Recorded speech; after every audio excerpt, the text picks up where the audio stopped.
वंचित बहुजन आघाडी प्रणित सम्यक विद्यार्थी आंदोलन हे उद्या मुंबईमध्ये होणार आहे.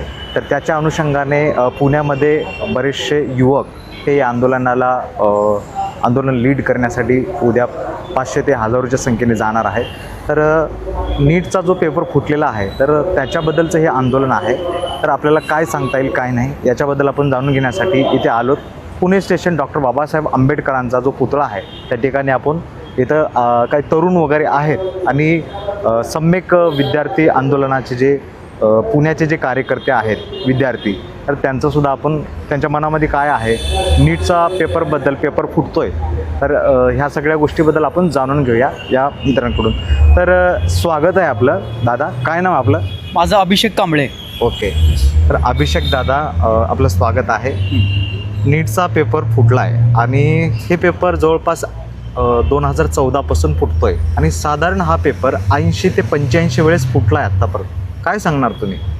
एकंदरीत आपण हे जर पाहिलं ना की जसं मोदी सरकार सत्तेमध्ये आलेलं आहे त्यातून एकूणच शिक्षणाचा बाजार मांडलेला आहे. आपण पाहिलेलं असेल आपल्या खाजगी जे क्लासेस आहेत त्यांच्या जे फीज जर तुम्ही अगोदरच्या बघितल्या 2014 पूर्वी तर त्या कमी प्रमाणात होत्या आणि त्याची मुळात गरज कमी पडत होती कारण शिक्षण व्यवस्था जी होती ती बऱ्यापैकी ठीक होती.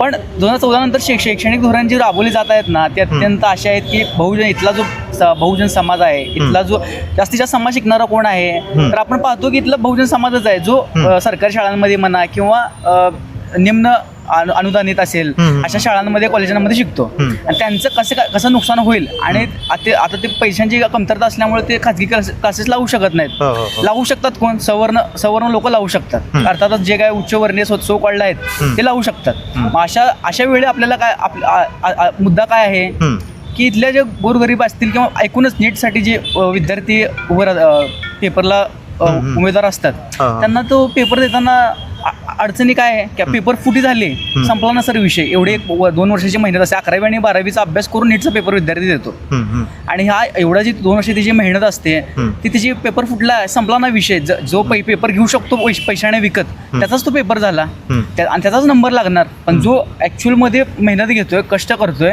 500, 600, 720 पैकी 550 पर्यंत मार्क घेतोय पण त्याचा पेपर फुटलेला आहे, तो काय करतोय डायरेक्ट त्याला पेपर अख्खा पेपरच माहिती आहे त्याला जे करायचं ते गोलच करणार. फक्त MCQ असतात नीट पेपरमध्ये, मग तो काय करणार? टिक करून येणार एवढे राईट. अशा प्रकारे एकंदरीत पूर्णपणे हा घोडेबाजार चालू आहे. शिक्षणाचा बाजार मांडलेला आहे आणि याला सर्वस्वी जबाबदार मोदी सरकार आहे. याला सर्वस्वी जबाबदार आजचे धर्मेंद्र प्रधान शिक्षण मंत्री आणि ह्याच्या पूर्वीचे जे काही शिक्षण मंत्री असतील ते सर्वजण जबाबदार आहेत आणि हे सर्व आता थांबलं पाहिजे. आणि थांबवण्यासाठी आम्ही वंचित बहुजन आघाडीपर्यंत सम्यक विद्यार्थी आंदोलनाच्या वतीने राज्यव्यापी महाराष्ट्रभरातून आम्ही मंत्रालयावर आंदोलन घेणार आहोत. तीव्र स्वरूपाचे आंदोलन घेणार आहे आणि ह्याची ठिणगी आपण अगोदरच आपण पाळून दाखवलेली आहे की महाराष्ट्रभरामध्ये आपण निवेदन असेल किंवा धरणे आंदोलन असेल आपण मोठ्या प्रमाणात केलेलं आहे. पण आता ह्याचा पुढचं पाऊल आम्ही 12 जूनला दाखवून देऊ की विद्यार्थ्यांच्या हितासाठी सम्यक विद्यार्थी आंदोलन काय करून दाखवू शकतं आणि इथला जो काही शोषित पीडित असेल, बहुजन समाज असेल त्यांना शिक्षणाचे ज्या प्रकारे चुकीचे मनुवादी मानसिकतेतून ज्या प्रकारच्या वृत्ती राबवल्या जातात, ज्या प्रकारची धोरणं राबवली जातात जेणेकरून बहुजन समाज अशिक्षित राहावा किंवा त्याने जो शिकला तरी त्यांना रोजगाराची संधी भेटू नये, तो जो खोडा आहे तो आम्ही फोडून काढल्याशिवाय राहणार नाही. आणि सम्यक विद्यार्थी आंदोलनाच्या वतीने आम्ही राज्यव्यापी असं आंदोलन घेऊ की हा घोटाळा बाहेर येईल आणि सर्व नीटच्या पेपर फुटीच्या संदर्भात सर्व विद्यार्थ्यांना न्याय मिळेल. धन्यवाद. जय भीम, जय शिवराय, सलाम वालेकुम. तर जे शोषित पीडित दलित जे व्यक्ती आहेत किंवा जे अनुसूचित जाती किंवा खालच्या आपल्या जे मूळ धारेमधून ज्या बाजूला पडलेले विद्यार्थी वगैरे आहेत ते अभ्यास वगैरे करून, अतूट मेहनत करून, आपल्या गरीब परिस्थितीमध्ये येऊन कुठेतरी अभ्यास वगैरे करून ही परीक्षा देण्याचा प्रयत्न करतात. पण वरच्या लेवलला हा पेपर फुटतोय तर साधारण गरीब विद्यार्थ्यांचं पूर्णपणे इथं नुकसान होतं आहे आणि त्यांना प्रत्येक वेळेस लाखो रुपयाचे क्लास लावणं किंवा जो आर्थिक बोजा असतो तो त्यांना झेपत नाही. अशामुळं देशामध्ये तरुण पिढीमध्ये खूप प्रकारचं एक वातावरण तयार झालेलं आहे केंद्र सरकारच्या विरोधामध्ये. तर दादा, जे आपले केंद्रीय शिक्षण मंत्री आहेत धर्मेंद्र प्रधान, तुम्हाला काय वाटतं यांनी राजीनामा द्यायला पाहिजे का? यांना पेपर फुटी हे थांबवणं येत नाही का? नक्कीच मला तर वाटतं की धर्मेंद्र प्रधान यांनी राजीनामा दिलाच पाहिजे आणि त्यांचा खरं तर इथं जाहीर धिक्कार आणि निषेध केला पाहिजे.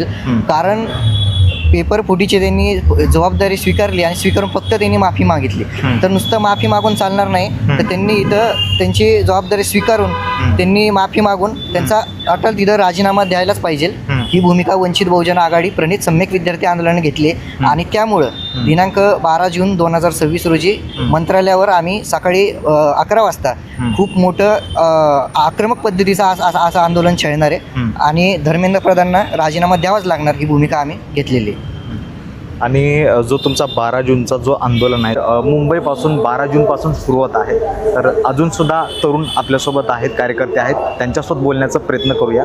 तर दादा काय सांगणार आहे आंदोलनाबद्दल आपण? 2014च्या अगोदर म्हणजे ही मोदी सरकार यायच्या अगोदर गरीबमधला गरीब विद्यार्थी, बहुजन विद्यार्थी शिकत होता आणि त्याला नीटचा जर एक्झाम क्लिअर करायचा असेल तर तो व्यवस्थित पद्धतीने घरी बसून किंवा त्याच्या बाहेर जे क्लासेस आहेत तिथं जाऊन तो इझिली पेपर क्रॅक करत होता. आपण जर नवीन असाल तर आमच्या चॅनलला सबस्क्राईब करा आणि आमच्या सोशल मीडिया प्लॅटफॉर्मला फॉलो करा.